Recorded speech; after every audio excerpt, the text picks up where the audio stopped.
All right, thank you again for tuning in. This is the DeKalb Commissioner District 1 Democratic Forum.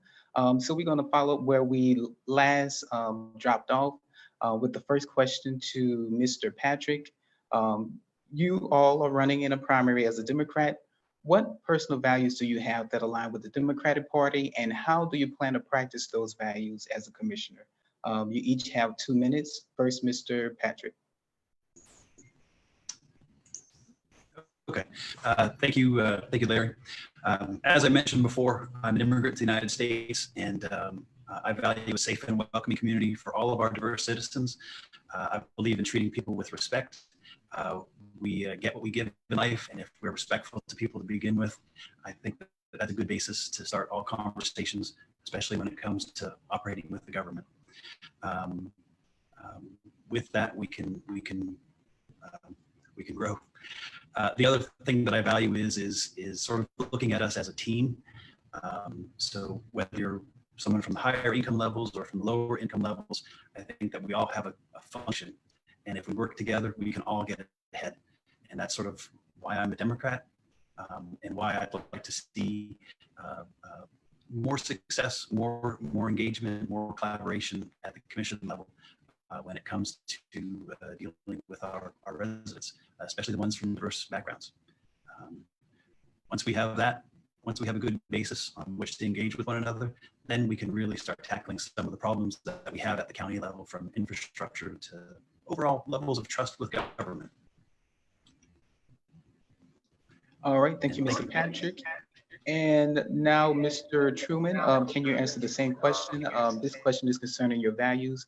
What personal values align that you have with the Democratic Party, and how do you plan to practice it as a commissioner? 2 minutes. Well, I'm a Democrat because I believe in fairness. And I think that when you're dealing with municipal government, you have to take into consideration the different viewpoints that you may have in a particular situation. And I feel that my ability to build a consensus among my peers is a value that I hold dear to my heart. And I also believe that being trustworthy is an important attribute of any public servant. And I feel that I can deliver on that value when dealing with other members of the county commission. And I think that being a Democrat is something to be proud of, and we shouldn't shy away from being as vocal as possible about being a strong Democrat. All right, thank you, Mr. Truman. Now for our follow-up question, following that question. COVID will impact the state and the county's revenue. What was the most pressing issue for DeKalb pre-COVID, and how should we address this issue now? Let's start again with Mr. Truman.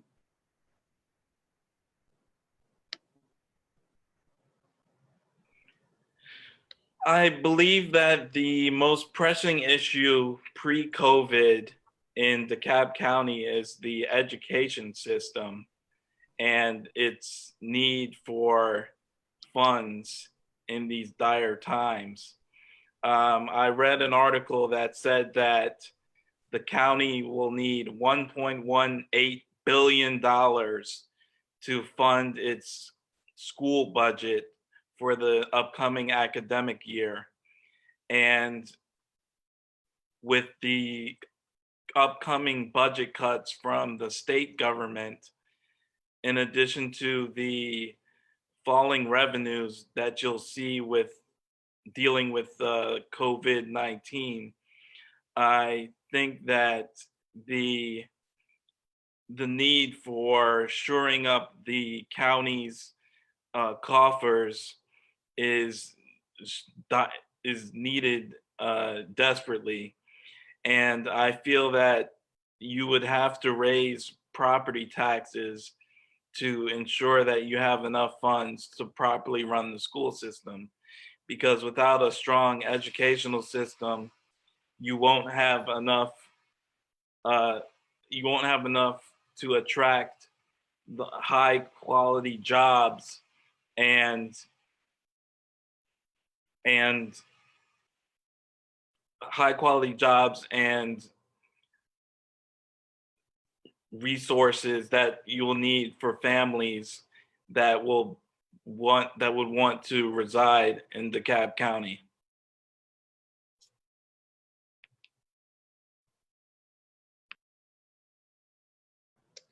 All right, thank you, Mr. Truman. And now we will follow with Mr. Patrick. The same question: COVID will impact the state and the county's revenue. What was the most pressing issue for DeKalb pre-COVID, and how should this issue be addressed now? Okay, thank you. I think the most pressing issue for DeKalb was infrastructure before COVID, as well as education, as well as growth for our community. With that growing infrastructure, or I should say, with the repairs to our infrastructure system, we can attract jobs to DeKalb County. We can attract good employers. We'll also attract a variety of more people that want to live in our community. Education is an important component, and I think that education works hand in hand with infrastructure. That'll be true even after COVID. Again, without places for people to invest, without people for places to actually have a home that's safe and clean, that makes it difficult for people to want to invest in DeKalb County. And I think that that's something that we can put a lot of effort into and really bring the county up in that regard. When it comes to shortfall in funding sources, I know that there was discussion at the federal level of helping out local, municipal, and county offices. And I think that's something that, from a commission point of view, would probably be ideal to work with all of the county, with all the cities within DeKalb County, and have everyone adopt a resolution that supports federal legislation that helps make up the shortfall, so that we can get those very expensive and very critical repairs that are necessary for infrastructure, from schools as well as water and sewer.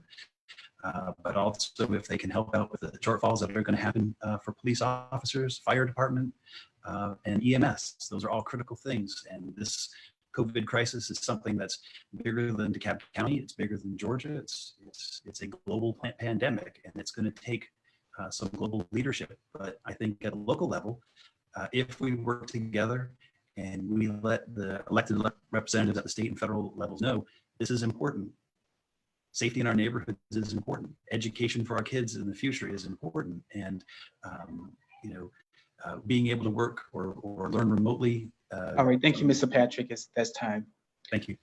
All right, so it appears that we have Ms. Cynthia Yaxon on the line. Again, the same question. What do you think the most pressing issue was pre-COVID, and how should it be addressed now? 2 minutes. Can you unmute Ms. Yaxon? All right. Can you hear me? Yes. Okay. So pre-COVID, it was the issues that I've seen was the schools, especially like now that they had needing more funding, more help, especially with our second. I live in a community where it is English is a second language, and so the families, I've seen them struggle. I've seen where it's lacking in being able for their children to learn, getting internet and making sure that everything was on point before COVID came into play. And it's been very hard to see these kids struggling without being able to go to school, having something structured all the time. The infrastructure was our businesses, trying to keep everything stocked and making sure that everybody had enough supplies and so forth. That was during COVID, and now that we're trying to get back on track, I'm worried more of the kids going back to school, getting infected or infecting others, and just bringing it. And there's not going to be like enough supplies or enough help for everybody, you know, and trying to get. And I know that we need to go back to work. It's important, and it's just very hard in this time. Something that I personally was not prepared for something like this, and I never thought this would ever happen. So, but it has, and it's affected everybody, and it's doing a lot of outreach. I think is important, being able to communicate with other languages and other barriers that this is important. So. All right, thank you, Ms. Yaxon. So here's the next question. No commissioner can affect change alone. It sometimes requires the involvement of the state legislature and also other commissioners. One question is, do you currently have relationships? How do you plan to build on those relationships? And how would they differ from the current commissioner in District 1? 2 minutes. Let's start again with Ms. Jackson.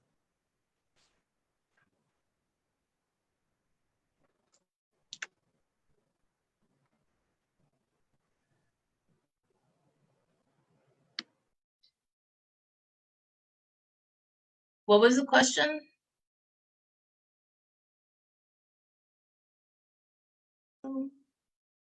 I'm sorry, what was the question?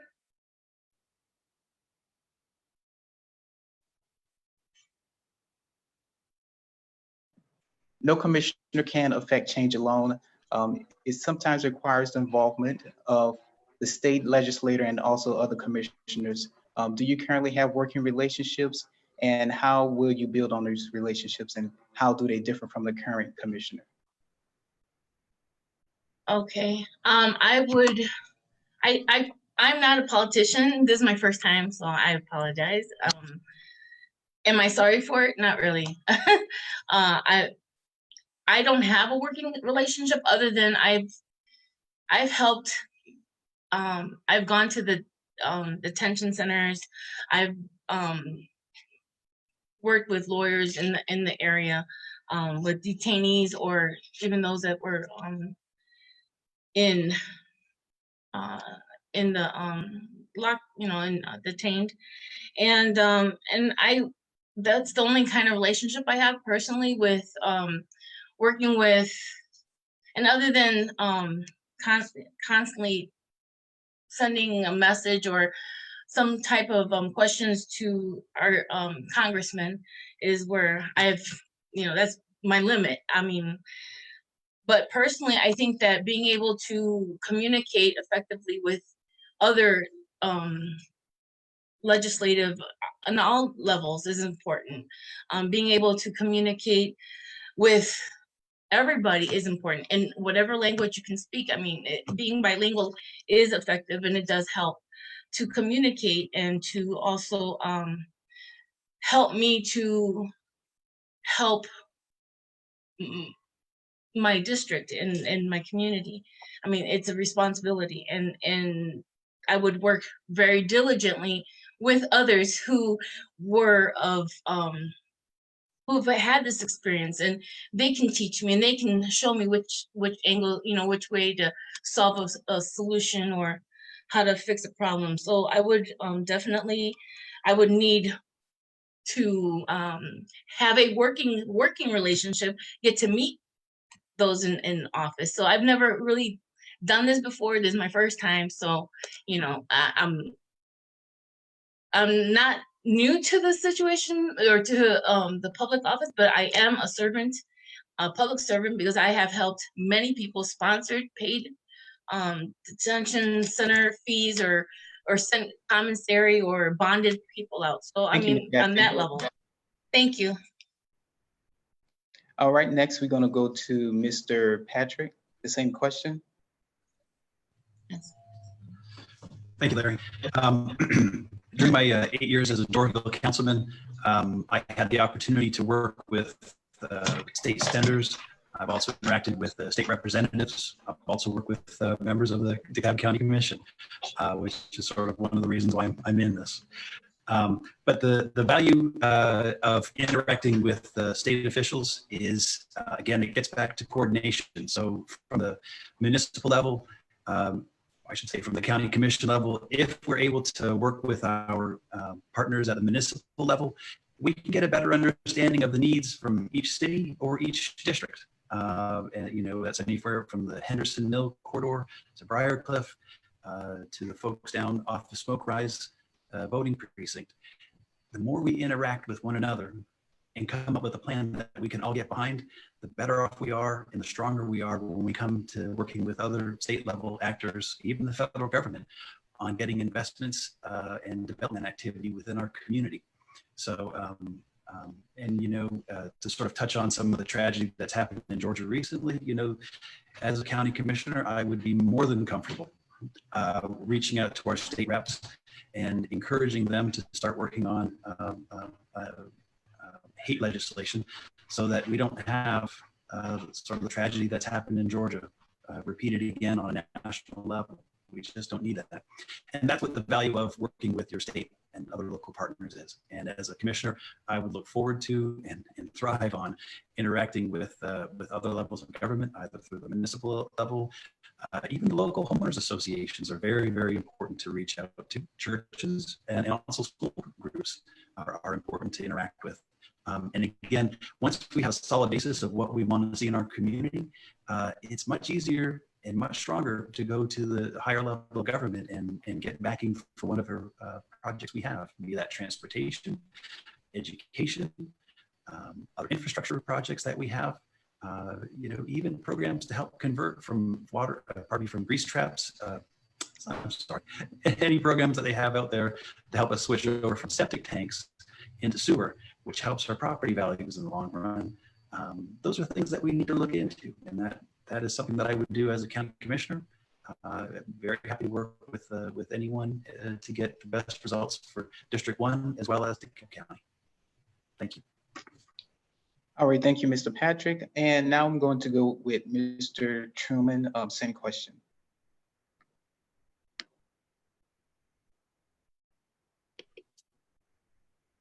Well, as far as having working relationships with people at the state level, I don't have any to speak of.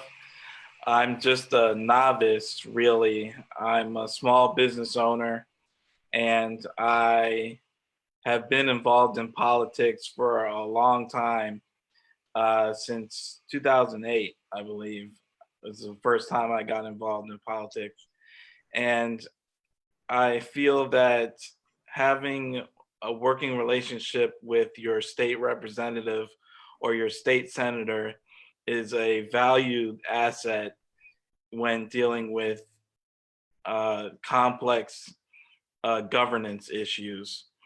And I like to say that the current commissioner, Nancy Jester, hasn't really used the state legislature or relationships with other lawmakers effectively, because District 1 routinely comes up short in terms of leadership.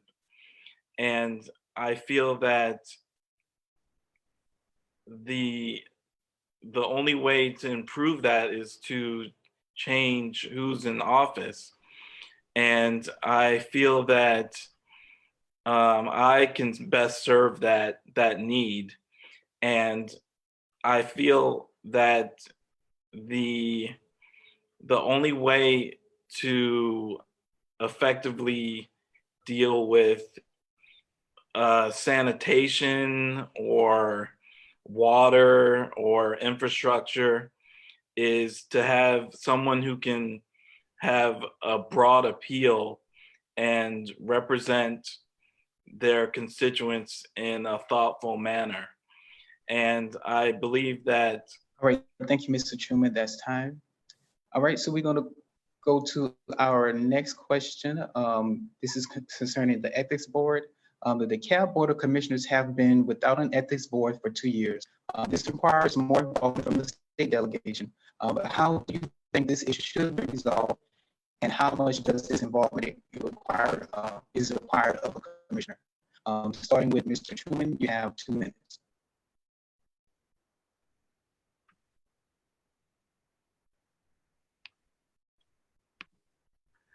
Well, I believe that the ethics board is definitely needed when it comes to the county commission, just so that you don't have individual members running amok and causing ethical lapses in judgment when dealing with county government. And I feel that the only way that you will force the commission to reinstate the ethics board is to put enough pressure on them through writing letters, calling them, and just lobbying your individual commissioner to make sure that there's proper oversight taking place in county government. And I feel that the best way to ensure that the ethics board is strong and has teeth is to get each commissioner to pledge that they will not take money from, say, certain special interest groups that may want to hold sway over the commission, or that may be looking to get an unfair advantage in dealing with the county.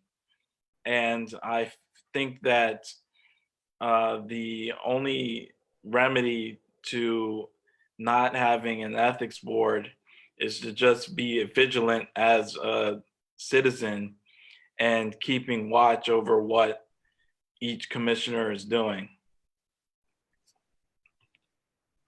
All right, thank you, Mr. Truman. And the same question for Ms. Cynthia Yaxon. Okay, as a commissioner, I would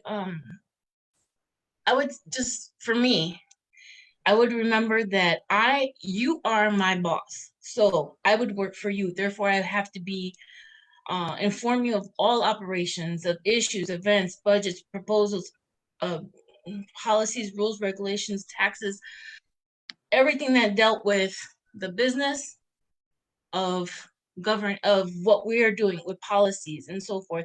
I would get your approval before, I go and move forward. I couldn't do anything without your approval. The residents, the District 1 residents, because this is the only way that we can show that our ethics are in order, making sure that everything was straightforward. I mean, it's good for the district and it's good for me as your employee or as your servant, because that's what we are. We are servants. I'm willing to be a servant to you. I want you to see, everything, just here it is, there's nothing being hidden. It's all open. So that's what I would do. I would just make sure that everybody knew what was going on, however, as surveys, polls, digital, paper, phone calls, just making sure that everybody knew what was going on. And if everybody was on the same page, then I could go and advocate for my residents, my district, and fight for whatever it is that we're proposing. But being straightforward, openness is the best policy. That's what I always told my children. That's how I try to be and I live my life. So openness is the best policy, and showing what we're doing is the only way to create trust in government. So, and that's important. All right, thank you, Ms. Yaxon. Mr. Patrick, the same question. Okay. Well, first of all, Representative Holcomb came up with a modification or affixed to the ethics board for DeKalb County. And as a councilman with the city of Doraville, I supported a resolution supporting his changes because I do think ethics are important. I think ethics are important in filing our disclosures so that people know our revenue sources for our campaigns.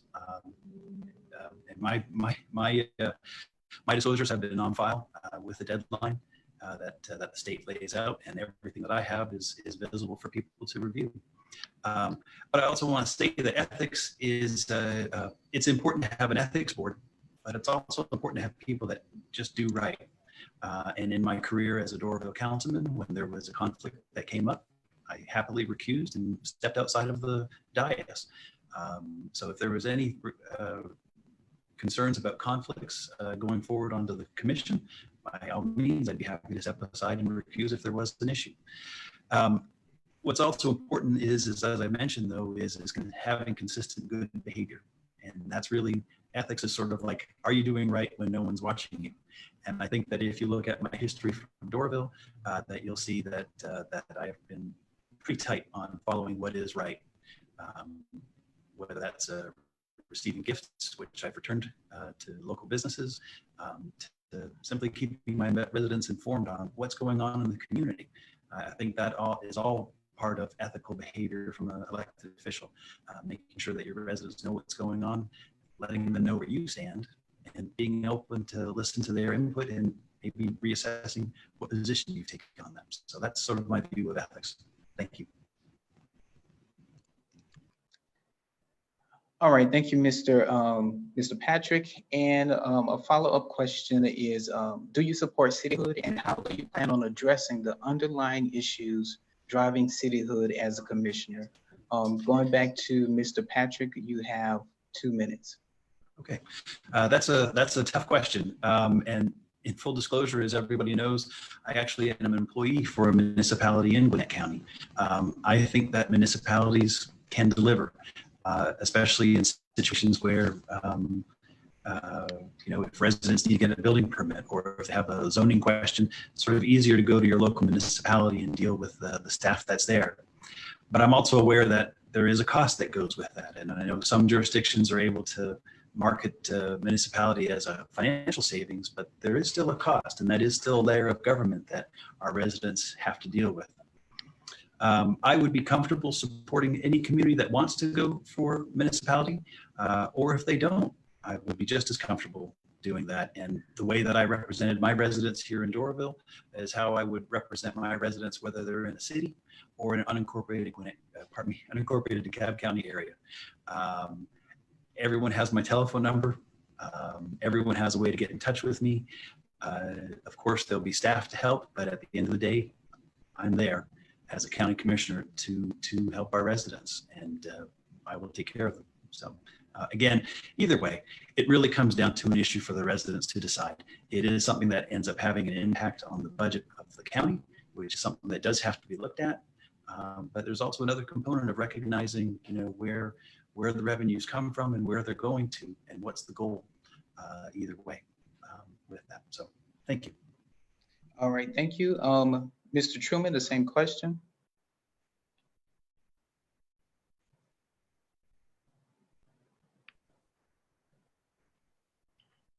In terms of the cityhood movement, I am a little hesitant about throwing my full support behind it, just because it tends to drain the revenues of county governments when you set up a municipality within its confines.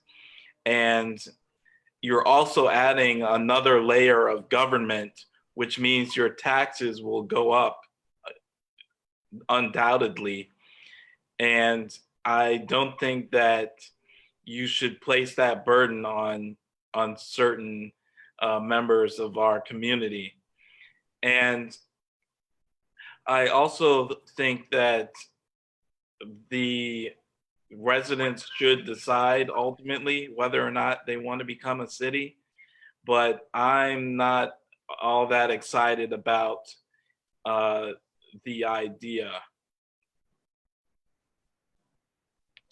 All right, thank you, Mr. Truman. Now it's Ms. Yaxon's turn, 2 minutes.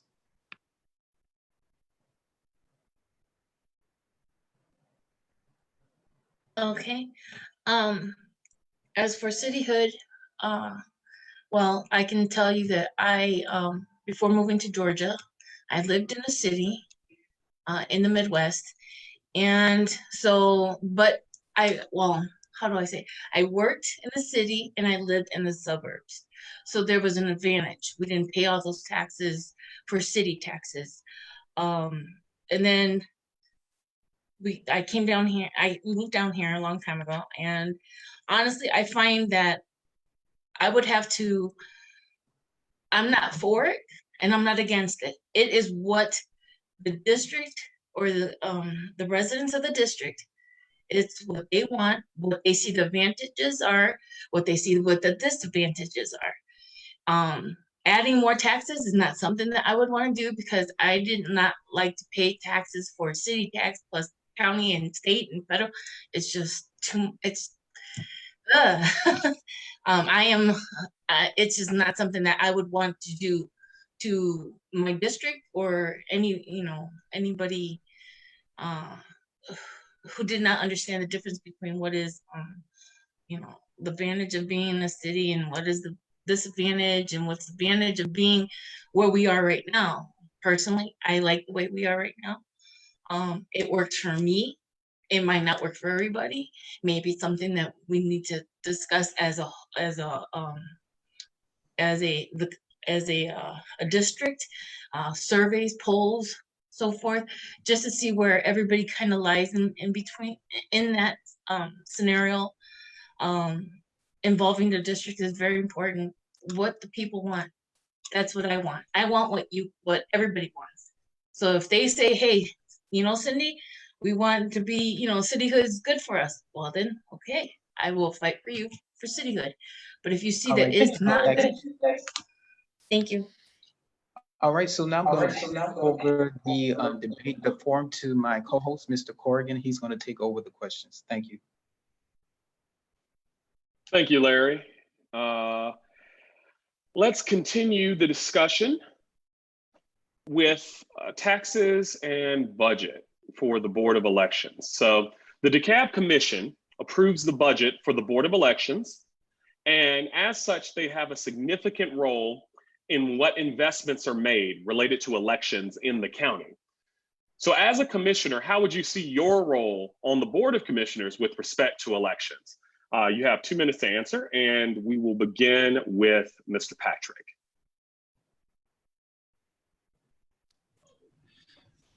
Corrigan, that's a good question. Thank you. I know at the Doraville level that I believe we budgeted $24,000 a year to run the local election there. And it was good quality service that we received. I did not hear any complaints from the Board of Elections as it related to Doraville. I would say that whatever is necessary to make sure that it's secure, it's accessible, and our residents, whether you're in District 1 or anywhere in DeKalb County, that as long as you have access to your vote, to the election, I think that's paramount importance. Without a good functioning democracy, something funded by the Board of Elections, we can't reach sort of the fulfillments and goals that our residents will have, let alone the expectations for future growth, and ultimately this concept of like justice within our community. And that's the value of elections. And so whatever would be necessary, I would be willing to consider. And if that comes down to reallocation of resources, that would be something I'd talk with my board members and see where they stand on that. But if it's necessary, it'll happen. Thank you. All right, next, I would like Ms. Yaxon to answer.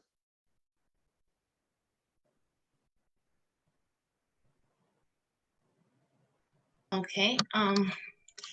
Well, I would, as a commissioner, I would make sure that I worked closely with the Board of Elections to make sure that everything was secured, that there were that the votes are our vote, your vote, everyone's vote is sacred. It's our right, it's our constitutional right, it's the 15th Amendment. It's something I would make sure that each resident had access to on voting day, to be able to get to the precincts or wherever it is that they vote, to make sure that the times were like there's a like I'm sorry, that there is a way to maybe have time off. I'm not sure. I've heard of that before. I thought it was a good idea because it is a holiday. It should be anyway. And our residents deserve to have access to the votes, their votes, or voting right, being able to vote. So it's important. I would work very closely to make sure that, my constituent, my precinct or my district has access to being able to go out and vote and make sure the votes are secured and done in the right way. And very important to secure the votes and make sure we have early elections and so on and so forth. And for redistricting, that's something that I would have to talk about as well with my district. Make sure it's something that is feasible or other. We just have to go. I just have to sit down and talk to somebody actually and get more educated upon it. What's good, what's not good. So that's what I would do. Thank you. Mr. Truman.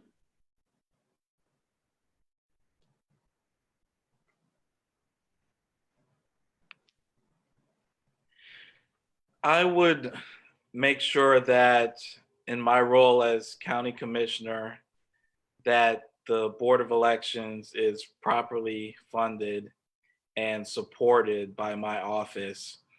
And I think that keeping the vote as secure as possible would be my number one priority, and to make sure that fraud and hacking doesn't occur with the vote.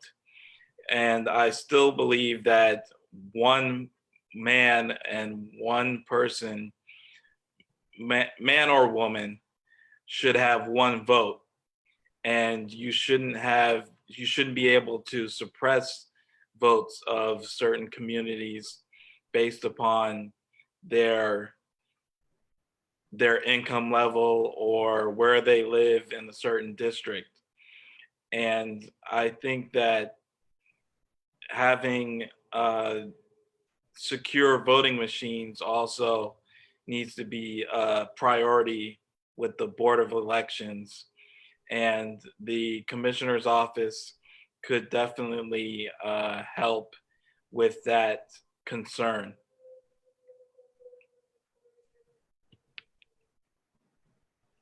Thank you.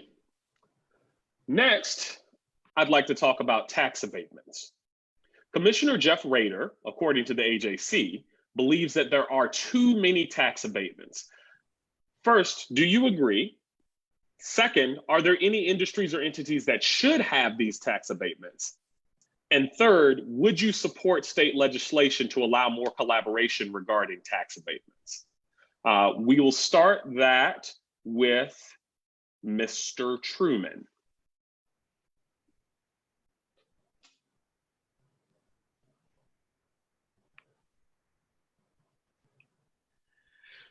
Well, I would say that I'm not against tax abatements per se, but I would caution people to realize that when you have tax abatements, that it can sabotage the budget for your county or municipality, and that it hamstrings them in terms of being financially flexible and being able to allocate funds to special projects or infrastructure or sewer and sanitation or any special project that you may have in mind. I think that state legislation would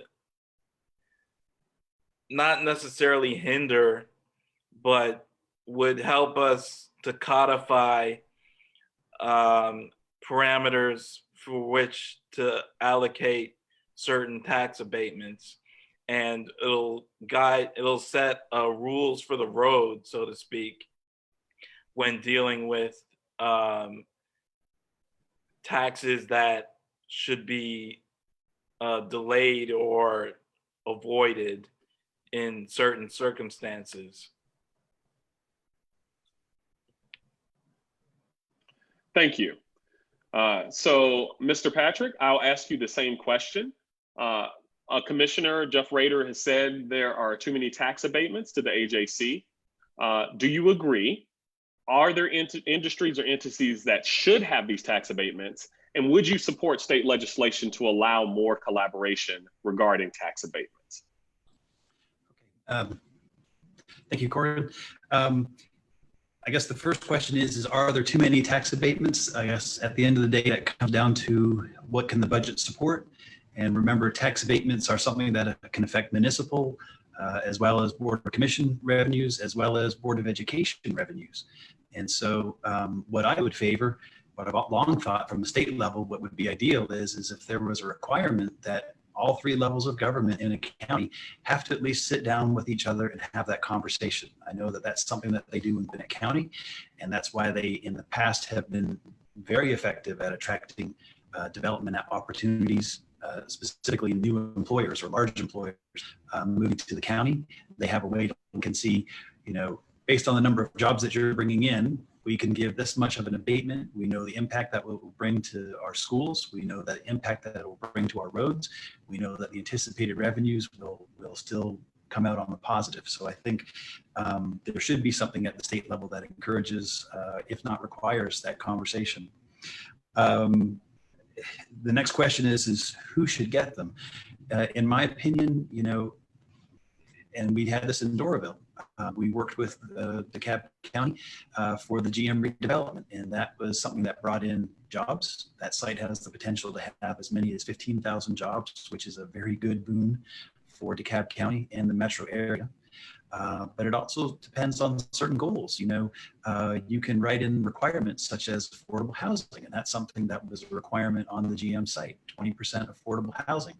And so it's a tool like anything else that's there for redevelopment and for the growth and prosperity of our community, and also tries to bring in as many people as possible. You can look into having requirements for a certain amount of contractors have to be small business or minority businesses involved in the bidding.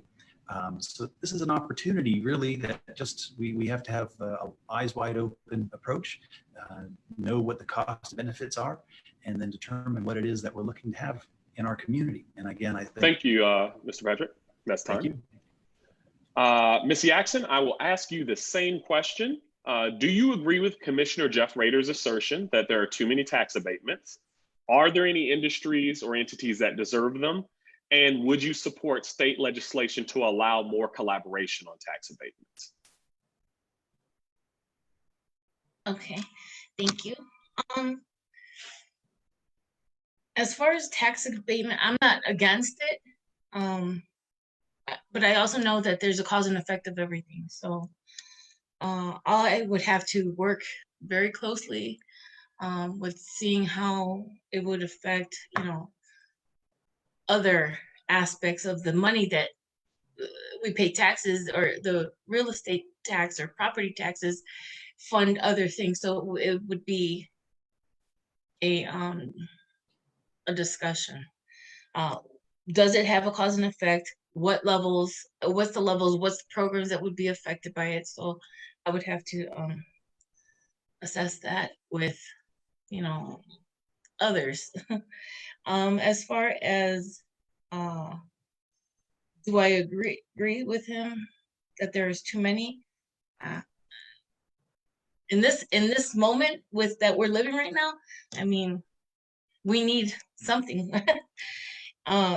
just to get us by for right now. But also, if we were to have more the opportunity to, like open up more abatements or tax abatements, I would say the ones that should get them should be investors who are investing, who can also bring around jobs to the communities, to the district.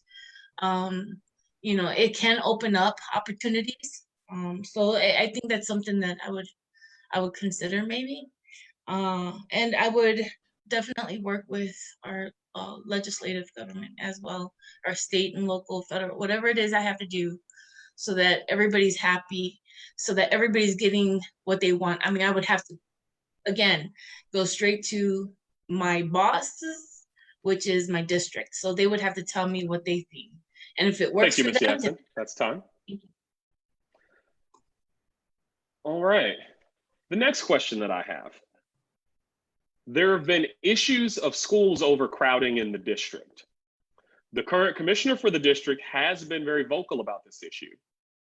How do you see your involvement in making sure that there is an equitable solution to the issue of school overcrowding? I will start with Ms. Yaxon. Okay, thank you. School overcrowding is very bad. I understand that there's a lot of students more. They're coming from all over. Personally, I would have to see. I mean, we'd have to open up more schools, obviously. And because the kids are our future, we do not want to have them crowded into into a classroom. There's not enough attention. There might have to, some students might need more attention than others. I mean, it's just being a mother of 8 children, trust me, I understand. Each one was separate and different, and everybody has their own mind. It's 8 different minds, and so all these kids in one classroom, they're not going to learn as much as somebody else who's like is in a less class, able to have one-on-one or able to do like small groups with those that can't, that need more help than the other. It's very important to make sure that each child is able to get the education that they deserve. And so if that meant having to open up another school, that's something I would have to look into. I would have to talk to, again, my bosses, my district, and say, what do your children need? What is important to your children? Because I know what's important to your children because I have children and everybody else does too. So I know what you think, and so that's just something that I would definitely work on overcrowding, because I don't think it's good for a child. It's very frustrating for children to be in a situation like that. They need their attention. They need help. They need guidance. They need to know what's going on in their homework assignments and so forth. And a lot of schools, they have the iPads to do the homework. It just, we need to work with the parents as well so that the parents Thank you, also Ms. can Yaxon. help. All right, thank you. Yes, next I will ask Mr. Truman the same question. How do you see your involvement in making sure that there is an equitable solution to the issue of school overcrowding in our district? Well, in terms of school overcrowding, I would say that there's a need for more schools to be built, but that would require us to reconfigure our budget to actually build schools. And I don't know if the constituents in my district would be open to that idea or not. And in lieu of that, I would recommend placing a cap on the number of students that can be in one classroom at one time. And that can be done through the state legislature and in conjunction with the county commission. You could stipulate that certain funds won't be allocated unless you get the overcrowding under control. And I think that you have to place incentives in the system in order to figure out how you will get the classroom sizes under control. And I think that the only way to do that is with a collaborative effort between the state and local governments and coming to a consensus as to how to reduce overcrowding and make sure that the teacher to student ratio is at a manageable level. And manageable, when I mean manageable, I mean, let's say 15 students to one teacher. And that will definitely address the needs of students that are in overcrowded classrooms.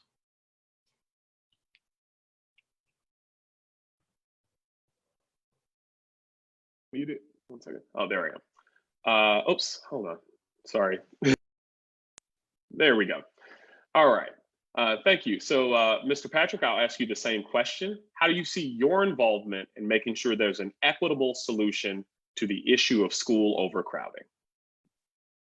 So I guess one thing I would say based on my 8 years of experience is and this is also experience as a taxpayer, if you look, the Board of Education is its own separate line item on our property taxes.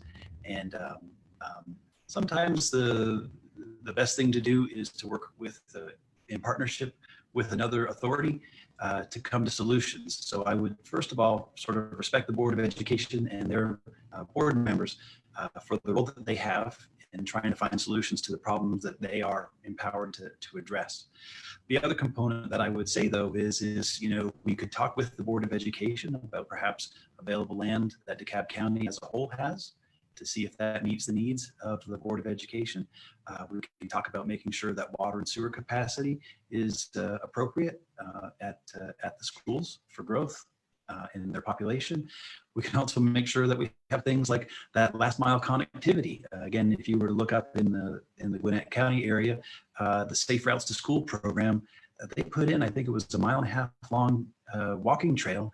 It's about 8 to 10 foot wide sidewalk that takes you to the schools. And so, those are things that we can do from the Board of Commissioners that sort of stays in our role. And I guess as was hinted on some other answers that I've given in the past is collaboration. Let's work with the Board of Education. Let's work with the municipalities and see what we can do to come up with a Safe Routes to School program that can get kids from houses in our neighborhoods to the schools in our neighborhoods. And I think more of a collaborative approach is the way to go. And again, being respectful to the Board of Education, that's the role that they have. They have a considerably larger taxing authority than the municipalities or the county does when it comes to their budget. And since they're the professionals, we should sort of give them a little bit of deference, but also be that good partner that's willing to step in and say, hey, we see problems here. How can we help? And thank you, sort Mr. of build Patrick. a relationship from there. Thank you. All right. So this next question is going to be about infrastructure and sustainability. And in the interest of time, I'm going to combine a few pieces of questions that we have here, and I'm going to give 3 minutes to each person to answer. So the overall question that we're asking is, how will you ensure a green and sustainable DeKalb? The things that we want to touch on are sewer infrastructure. What should we do to upgrade the sewer infrastructure to prevent sewer spills? That one, incidentally, is close to my heart. There's a main in front of my house that had an issue recently. The other areas we want to talk about are traffic. What traffic issues can be done to give us more green and sustainable DeKalb? And what should we be doing to ensure more equitable public transit? So just to recap, we're talking sustainability regarding our sewer infrastructure, traffic, and public transit. Each of you will have 3 minutes. I will start with Mr. Patrick.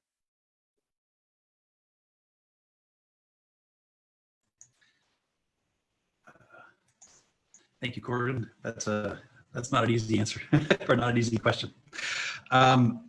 Overall, I think we have to look at sustainability or green infrastructure for the county. The benefits, first of all, is for the future. When we have a heavy rain, our homes aren't being flooded out. Our sewer system isn't blowing out. I know that I think we've heard up to 26 million gallons had been spilled, and that's, effluents in our parks, in our backyards, in our streets. That's just not pleasant. So the value is it's sustainable. It's good for the next 50 years. And that looks at anything from materials that are put in the ground, maybe not necessarily using corrugated metal pipes, but something more durable, something that has a better maintenance track record than what we have right now. And that's for stormwater. When it comes to the sewer system, governments typically are responsible for just making sure the basics work. And that's respectfully, in my opinion, something that we haven't seen happen at the county level. This has not been a surprise item that's been out there. It's been out there for several years. It was an issue before it became an issue at the federal level. And so I think that simply working with our partners in the communities, and that's going to be obviously first and foremost our residents. We also need to talk with businesses in the area and talk with our economic forecasters to determine what's viable for redevelopment in certain areas and how can we look to find ways to pay for that redevelopment activity. And that activity would include obviously stormwater, but as well as the sewer system. The next item I think kind of ties in nicely with that, which is traffic. So right now, I don't know if anyone knows this, I live within a stone's throw of 285, and I'm about to be blessed with more concrete from the sky bridges than anyone else has in the metro area.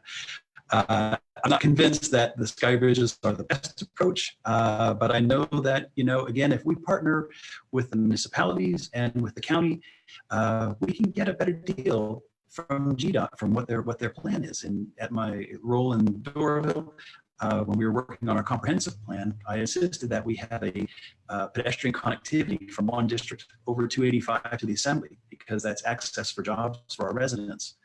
That takes people off of the roads and it's more accessible. And so, traffic is an issue. Looking at the DeKalb transportation plan, there are some good alternatives that are there. It would be up to the residents to decide what they want, what is a priority, and how badly do they want it, and how much are they willing to fund it. And that would be a conversation to have at the commission level with everybody, from the residents to the HOA owners to the businesses.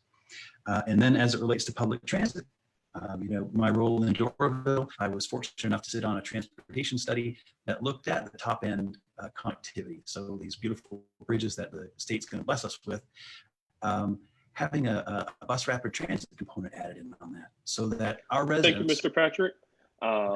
I will actually allow one more minute. Okay. And I will also give that minute to the other panelists, since this is a very broad topic. Thank you very much. I appreciate that. So again, my role from Doraville, working with the transportation study over here with the top end bridges, that has the ability to get us bus rapid transit. A DeKalb County resident from about Tucker would, at the end of this project, have a 45-minute drive on a bus rapid transit to get from here over to Cumberland CID for job opportunities. That's fantastic. A young lady I used to work with at my job, she would have a 45-minute commute on a good day, and she'd have to pick up her kids. If she was 1 minute late, she was out of the after school program.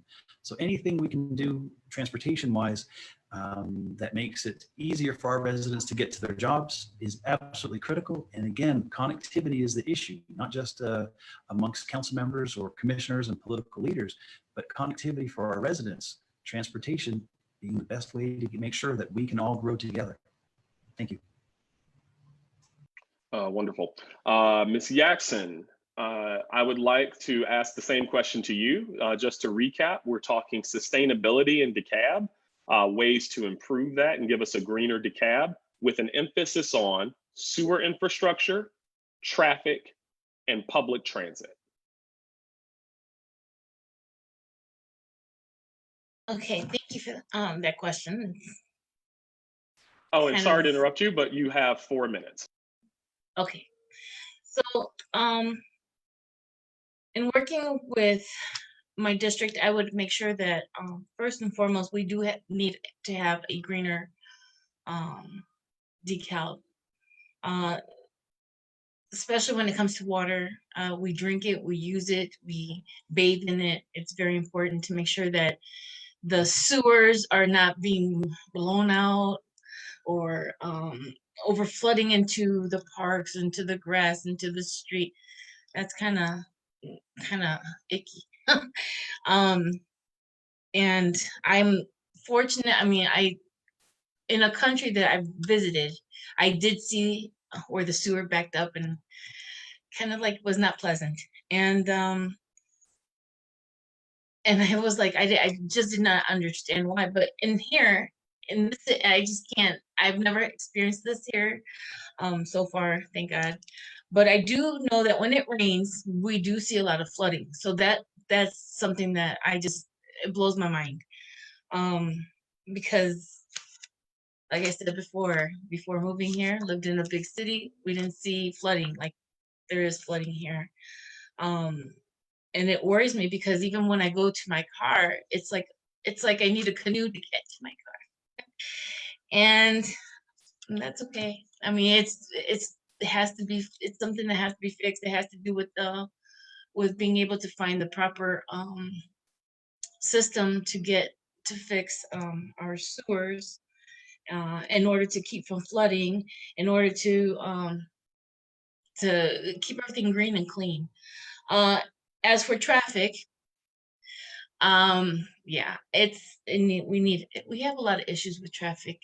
Sometimes it takes me, Walmart is like 5 minutes away, and sometimes it'll take me like maybe 25 minutes to get there or get home from Walmart.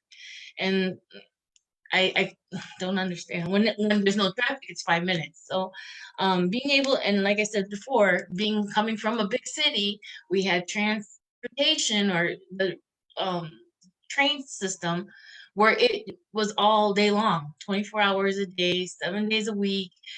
Apart from that, we have buses that just went, and you didn't need a car. So that would help a lot with making everything greener, the air cleaner. And making public transit more affordable. It is the most affordable way to get to a job, to be able to park your car, go on the train, come back home, and just use it just to get your car, just to get home, or to go pick up your children. That's important. So all this, I would have to work very closely with my district, make sure it's something that, again, that they would want, something that would be affordable, something that they would approve on. If they didn't approve, then there's, I would not, I would have to find the pros and cons of everything. So, yeah, as a person who has used public transportation, especially the train, it is a faster system. And I would definitely use, it's important because now I see the difference between when there is not a lot of traffic, the air is cleaner.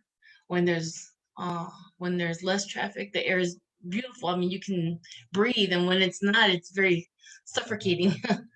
And especially with children who have health problems or adults with health problems, making sure everything was green and sustainable and is very important, especially for our elderly, our sick, our children. I mean, in Thank the you, Ms. future, Jackson. we don't know. Yeah. Thank you.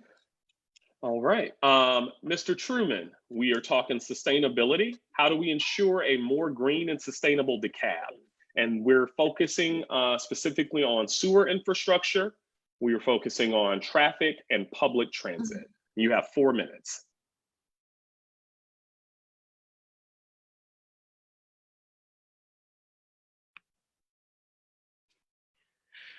Well, when sustainability is concerned, I think that embracing a greener economy in general will help iron out a lot of these issues. I think that dealing with sewer backups and sewage overspills, that is a need. That's something that should be addressed with refurbishing the sewer system itself. And I know that you would have to commit a lot of dollars to do that, but it's something that's urgent and is needed by the community in different parts of DeKalb County, not just District 1. And I think that the need for viable sewer systems transcends race, gender, socioeconomic status, and different categories that people place themselves into. I think that everyone creates waste. And when you're dealing with waste management, you have to consider the pros and cons of, will this be sustainable? Can I allow myself to live in an environment that could potentially harm me or my family? And I think that when concerning the traffic, I think that traffic is something that is going to be with us whether we like it or not. And I think that analyzing the traffic patterns in different parts of the county could help ease some of that, and encouraging people to use other modes of transportation, such as bicycling or public transit, is something that should be addressed. And there should be a concerted effort to push people in that direction. And as far as public transit is concerned, I think that the county commission should redouble its efforts to support MARTA and potential expansion into other counties, and using the example of DeKalb County as a functioning template for public transit and dealing with congestion and traffic in general, I think would go a long ways towards that end. And I also think that when we're dealing with a greener economy, we should take into the consideration plans at the federal level to help with easing some of the tension that may exist at the state and local level. Thank you, Mr. Truman. Thank you, everyone, for your thoughtful answers to my mega question. I'm going to follow that up with a really simple yes/no question. Well, it may not be that simple, but it will be yes/no. So I'll do the same order for this question. It's in the same space.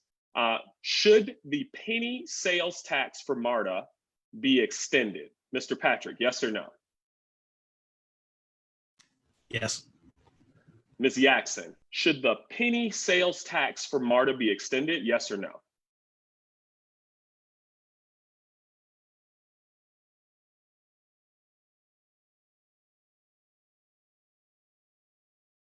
Ms. Yaxon? I'm sorry. I'm fighting with the mute button. Yes. No problem. No Yeah. problem. Got you. She says yes. All right. Mr. Truman, should the penny sales tax for MARTA be extended? Yes or no? Yes. Wonderful. Thank you. All right. Moving on to housing.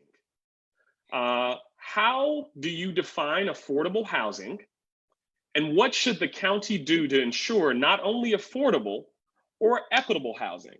And that's in terms of initiatives or zoning laws. We will start with Mr. Truman.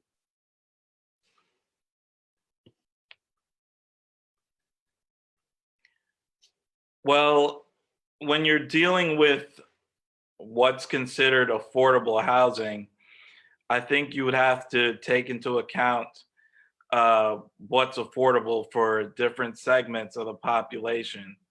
A family of four that makes, let's say, $100,000 a year, a certain house in a certain area would be ideal if it's a certain percentage of their annual income or monthly income, I should say, where you're not spending more than, let's say, 30% or 1/3 of your monthly income on housing.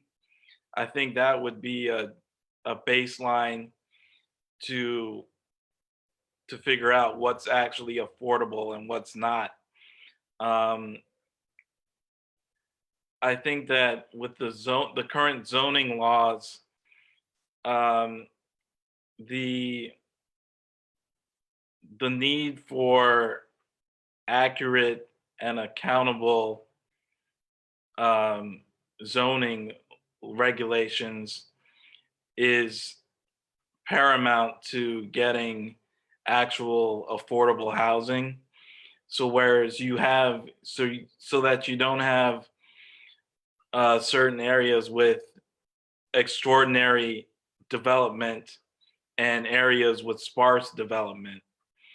And I think that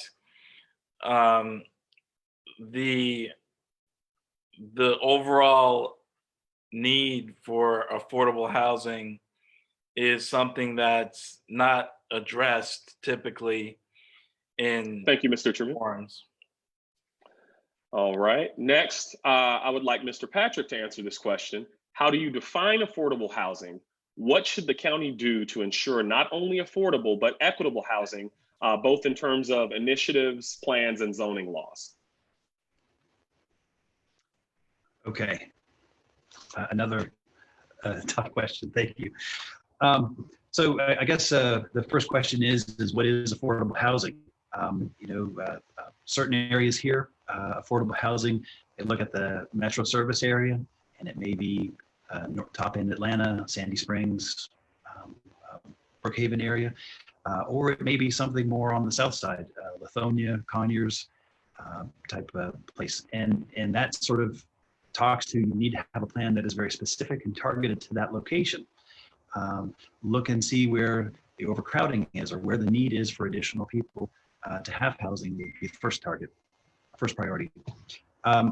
As far as zoning, there are some options there. We could look at accessory dwelling units, which is you have your existing single family residential neighborhood, and perhaps somebody has already converted the garage into a housing unit. Maybe we find, like the city of Atlanta did, find a way to come in and make them legitimate, as in they've got review from the building codes, zoning approval, and then that's a way to help alleviate some of the housing pressures that are there. Another way to do it is to look at redevelopment opportunities. So if there's an older, I wouldn't say abandoned, but maybe older, unperforming or underperforming commercial location, maybe talk with them about allowing a mixed-use residential component on their property, where they can somehow perhaps keep the original commercial component for the tax base, but also then allow them to bring in some type of a residential component so that our residents have convenient access to shopping and hopefully can get to job sources just as easily. This sort of also gets into the conversation on transportation, just to make this quick. It's about $8,500 a year to own a vehicle from the 2015 study. And if our residents are making minimum wage, that's a phenomenal proportion of their money that's being allocated to transportation. And that's something that, again, if we had a good transportation system that's based around maybe a little more density for our residents, that would be a way to sort of alleviate that problem. Thank you. And then the final thing, oh, sorry. Yeah, no problem. All right.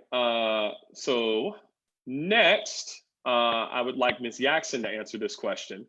How do you define affordable housing?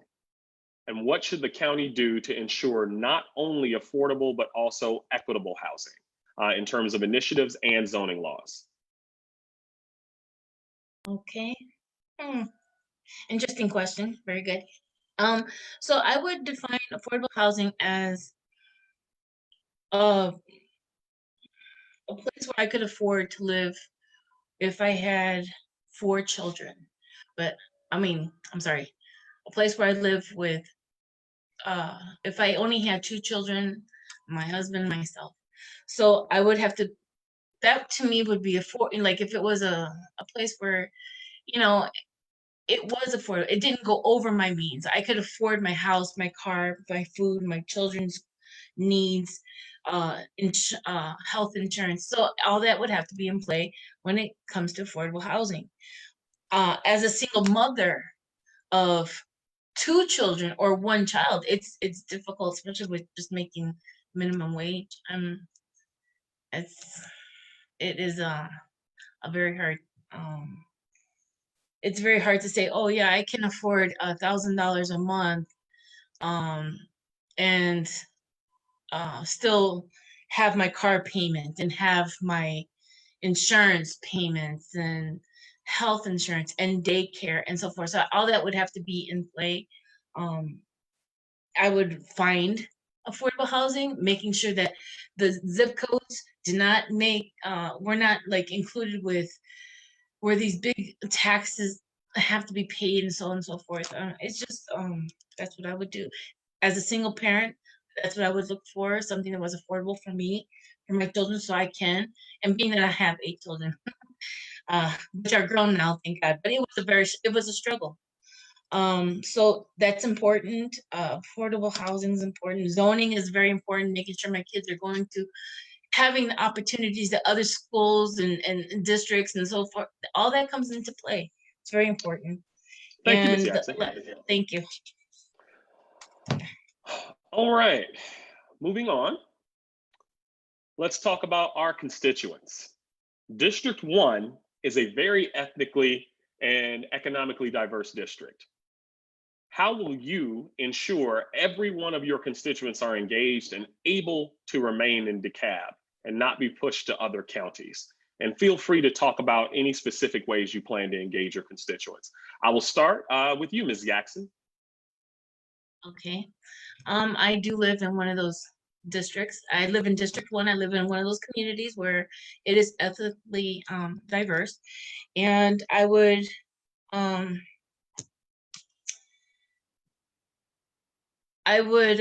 sorry, I forgot the question. I'm so sorry. No problem. I'm happy to repeat. So nervous, I forgot.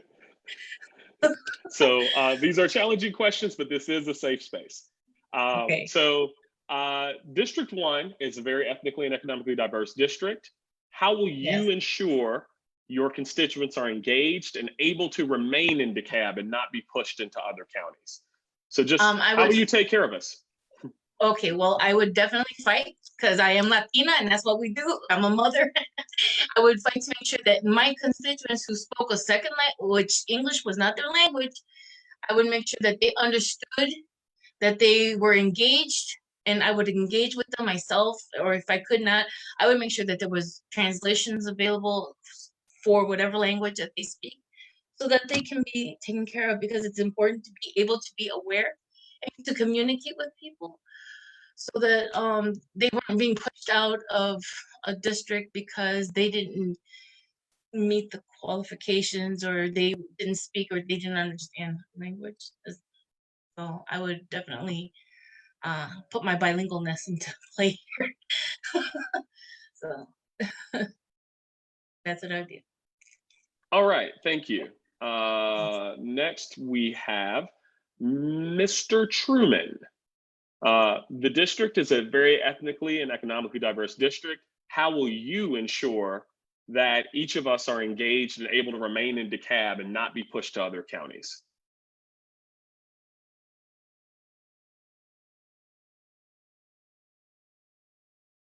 Well, I will make sure that I remain engaged with my constituents on a personal level.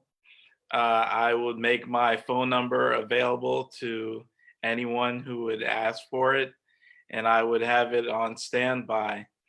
And I would make sure that the lines of communication are open and are always operating at a high level when dealing with my constituents. And I think that constituent services is something that's a lost art form in our current political climate, and that sometimes public servants tend to get tone deaf when dealing with certain issues that a constituent may have, and they may not be willing to listen or hear what exactly the person is trying to get across to them. And I think that with a fresh face and someone who is a little bit younger, I think that I would have the ability to cross different ethnic and socioeconomic barriers that other candidates may not be able to accomplish. And that's pretty much the gist of it. Thank you. So, Mr. Patrick, I will ask you the same question. In this very ethnically and economically diverse district, District 1, how will you ensure each of your constituents are engaged, able to remain in DeKalb, and not be pushed to other counties? Yeah, that's sort of a challenge that is facing all communities right now. Is as there is this push, at least when the economy was growing, as there is this push for redevelopment, how do you not displace your existing residents? And I think the best way to start doing that is to, one, reach out to them. So as a county commissioner, I'll be happy to reach out to the residents in departments, HOAs, of course, city leaders, and local businesses, and sort of listen to what their needs and concerns are as we move forward in the economy and in our lives. Of course, everybody will have my contact information as well.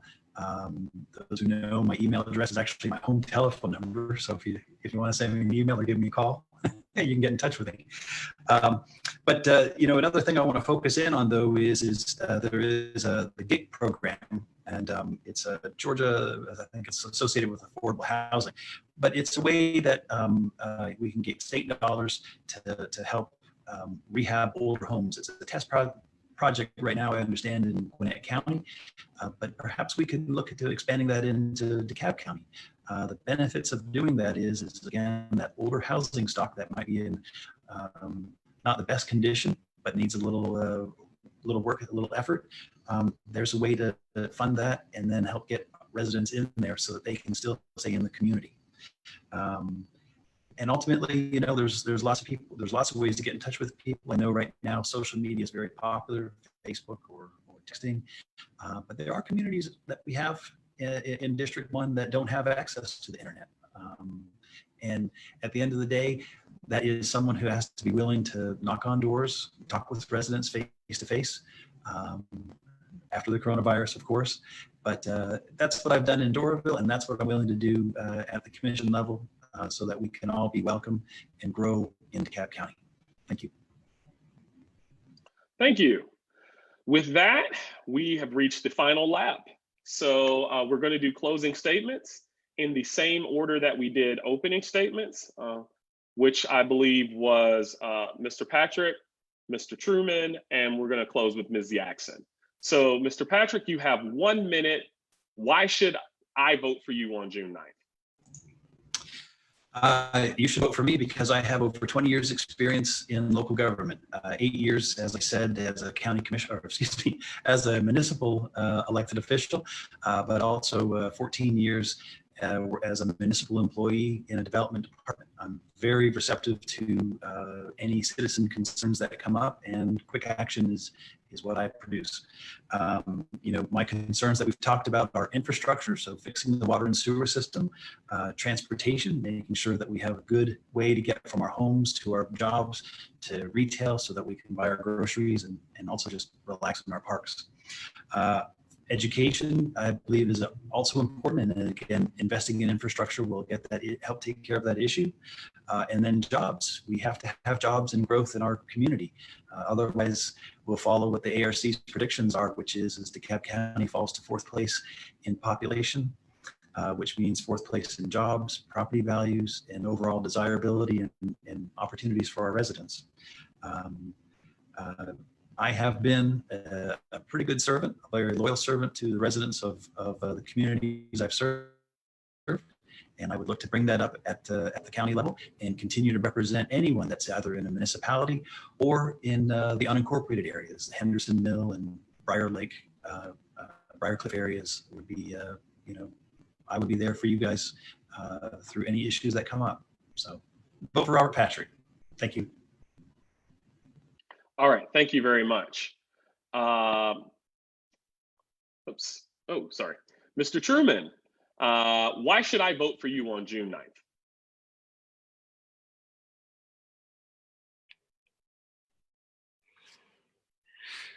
Well, you should vote for me on June 9th because I am an agent of change.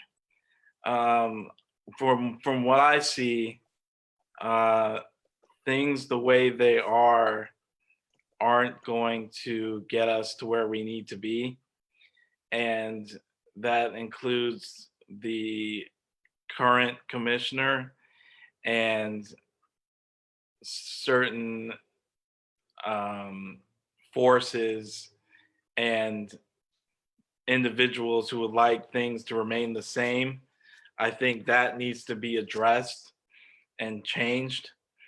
And I think that my experience in politics and in business provides a unique opportunity for the citizens of District 1 to get someone who will take a holistic approach when dealing with problems and eventually will lead to better outcomes and better results.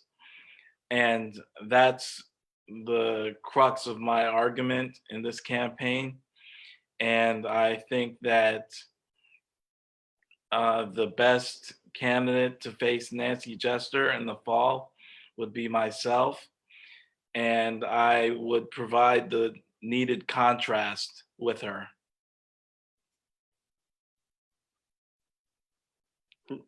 Thank you. Ms. Yaxon, why should I vote for you on June 9th? You should vote for me on June 9th because I want to be the change, the positive change that everybody wants to see. I will be a good employee. You are my boss. I will listen to whatever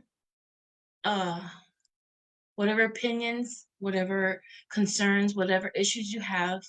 I will make sure that if I cannot resolve it, I will find the way to get it resolved. I will not push it under and like, oh, whatever, play it off. I want to be a servant to the people. I've always been, and I will continue to be a servant. I will apply an open door policy. You can reach me however you want via social media, Messenger, Twitter, Facebook, email, phone number, WhatsApp. However it is, I will be there for you always. I always have, and I always will be. My community, I serve the people here right now, and they know that they can come to and rely on me. I will give you what I have. I will take care of you like as if you were my own. That is why you should vote for me, because I too want to see a change. I want to see a positive change. I want to see something that is a greater tomorrow, a greater DeKalb, because this is where I plan to finish out the rest of my life. Maybe I'm not, 20 or 30 years old. I am of my age, and I've seen many things, and honestly, I love DeKalb. This is the best place to be to raise your children. It is a place where, you know, there's a lot of opportunity here. And yet, Thank you, Ms. Yaxon. thank you. That's why. All right. Well, with that, this concludes our forum for the DeKalb Commissioner District 1 candidates. Remember, everyone should vote, even if you voted in March. We are encouraging you to vote by mail. However, there will be in-person early voting. It starts Monday at 8 a.m. And you can visit DeKalbDems.com/events for the schedule and more info. I want to thank each of the candidates who took their time to show up today and give thoughtful answers to the tough questions put together by our team and our constituents. I want to thank my other moderator, Larry, and the woman behind the scenes, Karen Mixon, who is helping keep all the tech together. And I want to thank you for watching and attending. And I hope that you tell your friends to look for the recording on the DeKalbDems.com site when we post that. Thank you all for joining us. Have a healthy and spacious day.